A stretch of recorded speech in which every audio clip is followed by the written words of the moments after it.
इस पार्ट में हम लोग क्वेश्चन नंबर आपका बेटा 10 लगाते हैं। क्या कहता है, 1 सेंटीमीटर त्रिज्या की एक बूंद की त्रिज्या जो हमको दे रखी है R1 सेंटीमीटर, इसको मीटर में चेंज कर लेंगे, बताएंगे आपको आगे। एक बूंद 1 सेंटीमीटर प्रति सेकंड की एक समान चाल से एक तरल में गिर रही है बेटा। एक बूंद चाल से गिर रही है, v इक्वल 1 सेंटीमीटर प्रति सेकंड, सेंटीमीटर को मीटर पे चेंज करेंगे, कर देंगे आगे बेटा, टेंशन ना ले। चाल से एक तरल में गिर रही है, यदि तरल का श्यानता गुणांक 1 × 10⁻² kg प्रति मीटर गुणा सेकंड हो तो। अब बेटा तरल का श्यानता गुणांक ईटा से डिनोट करते हैं, मतलब 10 आते हैं, 1 × 10⁻² kg प्रति मीटर गुणा सेकंड। आगे हो तो बूंद पर लगने वाले श्यान बल का मान ज्ञात कीजिए, मतलब F का मान पता करना है। कर लेंगे बेटा आसानी से, ठीक। स्टोक्स का नियम जानते हैं बेटा हम, F इक्वल 6 पाई ईटा RV, यही तो होता है स्टोक्स का नियम बेटा।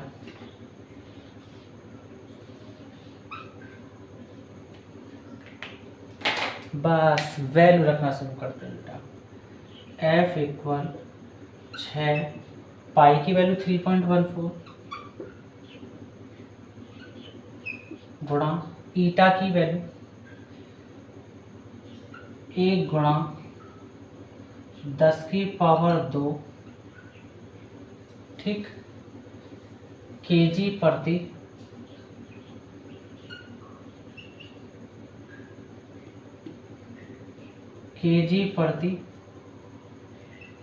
मीटर गुणा सेकंड। R की वैल्यू 1 सेंटीमीटर, हम जानते हैं 1 मीटर बराबर 100 सेंटीमीटर। 100 सेंटीमीटर को 10⁻² के रूप में लिख सकते हैं, जब इसको खोलोगे 100 ही बनेगा।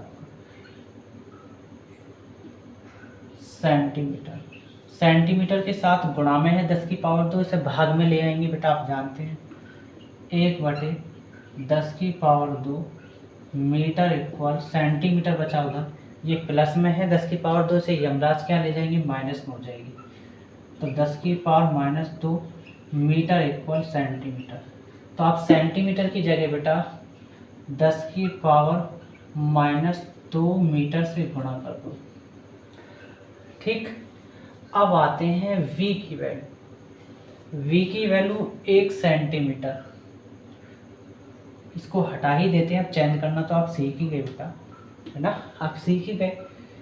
v की वैल्यू बेटा 1 सेंटीमीटर को मीटर में चेंज करने के लिए मैंने बताया था 10⁻² मीटर, और वो कैसे, वो अच्छे तरीके से बता दिया अभी जस्ट। अब आते हैं मीटर चेंज हो गया, सेकंड नीचे, सेकंड, ठीक। चलिए मीटर, मीटर खत्म, पॉइंट हटाओ, नीचे 2 0 पाओ, क्लियर बेटा। चलो F इक्वल 6 चौक 24, हासिल 2, 6 एकम 6, 2 8, हासिल नहीं लगेगा, 6 3 18, 1884 आ गया। 10⁻² को 6 × 314 में 1 की गुणा करोगे तो यही लौट के आएगा, तो 1 को कोई मैटर है नहीं। 10⁻² को हम 100 लिख सकते हैं बेटा, kg मीटर, ये वाला मीटर, kg तो भूल ही गए हम लोग, लिखना तो पड़ेगा बेटा, kg गुणा ये वाला मीटर, और 10⁻², 10⁻², माइनस माइनस जुड़ते हैं लेकिन चिन्ह माइनस आता है, तो 10⁻⁴ लिखना तो पड़ेगा, है ना, ये चीज़ है बेटा। नीचे आपका चल रहा है सेकंड में, सेकंड की गुणा करोगे तो बेटा सेकंड स्क्वायर बन जाएगा आपका, क्लियर। और ये 100, 1 मिनट, इसको क्यों काट रहे हैं यार हम, वो तो नीचे लाइन में कटेगा ना, उसको ऊपर ही काट रहे हैं हम यार। और ये वाला 100 नीचे चल रहा है आपका, अब कटेगा बेटा 100 से, ये 100 इस 100 को खा जाएगा। क्लियर। और हम लोग जानते हैं कि 1 न्यूटन जो होता है वो केजी मीटर प्रति सेकंड स्क्वायर के बराबर होता है बेटा। तो केजी मीटर प्रति सेकंड स्क्वायर को हम लोग क्या लिख सकते हैं बेटा, न्यूटन। और F इक्वल पॉइंट राइट से लेफ्ट लेकर आ रहे हैं, दाएं से बाएं पक्ष औरंगाबाद से बुलंदशहर की तरफ बेटा। और पॉइंट जितने अंक कूद के आता है उतनी ही पावर प्लस में बनती है, आप जानते हैं। 1 2 3 4, क्योंकि ये 10 की पावर -4 खत्म करनी है, तो हम कह सकते हैं 0.18। पॉइंट के पीछे 2 अंक लिख रहे हैं, 84 को हटा रहे हैं, हटा सकते हैं, ऐसा कोई दिक्कत नहीं।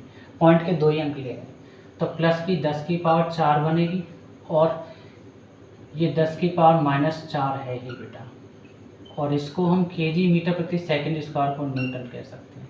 तो F इक्वल 0.18, और ये प्लस की पावर 4 है, ये माइनस की पावर है, तो ख़त्म, सिर्फ बचा न्यूटन। और यही आंसर है इस क्वेश्चन नंबर बेटा आपके टाइम का। अगर आपको मेरा पढ़ा हुआ समझ में आता है तो बेटा आप लाइक करें, सब्सक्राइब करें, और ज़्यादा से ज़्यादा मेरी वीडियो को बेटा शेयर करें।